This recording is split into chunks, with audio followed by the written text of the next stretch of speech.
We tend to live with an illusion of separateness of our individual being from all others. We treat the physical body as a distinct, self standing unit that is free and independent, has its own integrity, and is essentially isolated in its separateness. This, however, is not quite the actuality of our situation. Instead of being a protected island in the world, our body is actually more of a permeable membrane, taking in energy, vibrational patterns, as well as physical air, food, and drink, and releasing back out again physical waste from our breathing mechanism, sweat, and excretions of food and drink wastes, etc. In addition to the physical interchange, we also send out vibrations and energies so that the process is a two-way interchange all the time. Kirlian photography has shown evidence of an energy body surrounding our physical body, which many call the aura. This energy body is the first line of defense against suggestions of illness, for instance. When it is strong and whole, it can help to withstand physical, vital, and even mental influences. At the same time, if there is any receptivity to the vibration, it takes up that energetic force and carries it inward to be accepted by the individual and have its impact awaken within, in many cases, without the individual knowing how it came about. If we focus for a moment on the vibrational patterns, we can see that the interchange means that we can be subject to the feelings, emotions, willings of others. Many people report feeling drained after meeting a certain individual or spending time in a certain environment. Others feel enthused, energized in other places. We can see crowds of people align their energies through identification with the speaker or the team or the cheer squad.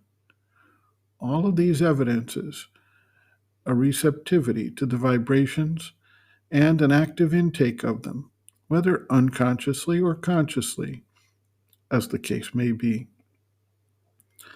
Thought forms and exercises of silent willpower have a similar impact on the mental stuff of our nature. We can sometimes enter a research facility or a library and feel the concentrated mental energy that is active in that space. Those who attend lectures by spiritual leaders frequently remark on the intensity of the atmosphere as the concentration in the air impacts their own mental awareness. A disciple asks, "What is the nature of these influences from outside? Could you give us an explanation of their working?" The mother writes, quote, "Naturally, these influences are of a very diverse kinds. They may be studied from a psychological point of view or from an almost mechanical standpoint, the one usually translating the other.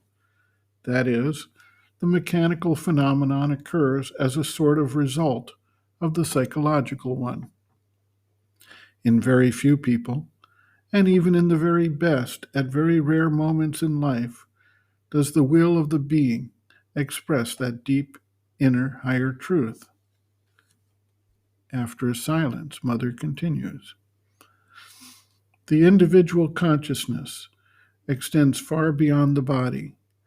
We have seen that even the subtle physical, which is yet material compared with the vital being, and in certain conditions almost visible, extends at times considerably beyond the visible limits of the physical body.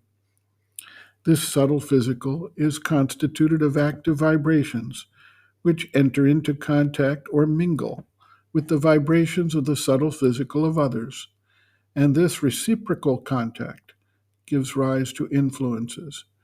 Naturally, the most powerful vibrations get the better of the others.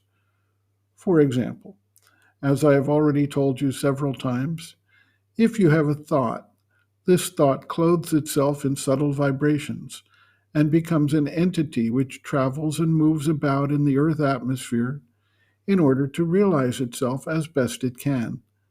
And because it is one among millions, naturally there is a multiple and involved interaction, as a result of which things don't take place in such a simple and schematic fashion.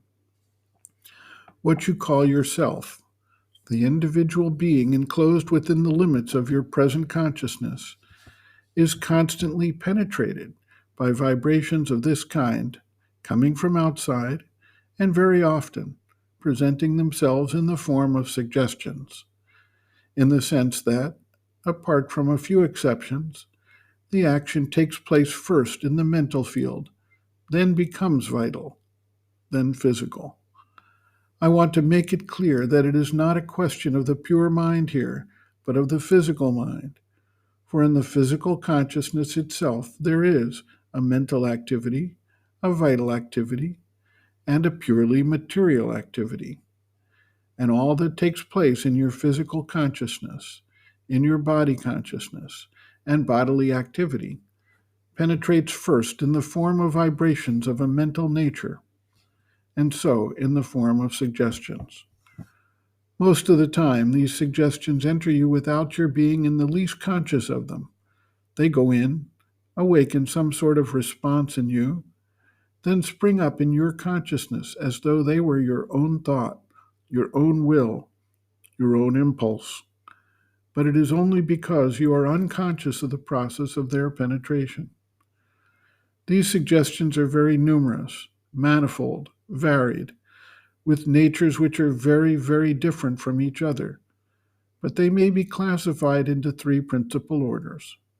First, and they are hardly perceptible to the ordinary consciousness, they become perceptible only to those who have already reflected much, observed much, deeply studied their own being.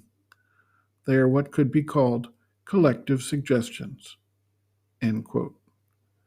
Reference, Sri Aurobindo and the Mother, The Hidden Forces of Life, Chapter 3, Hidden Forces Around, pages 56 to 58.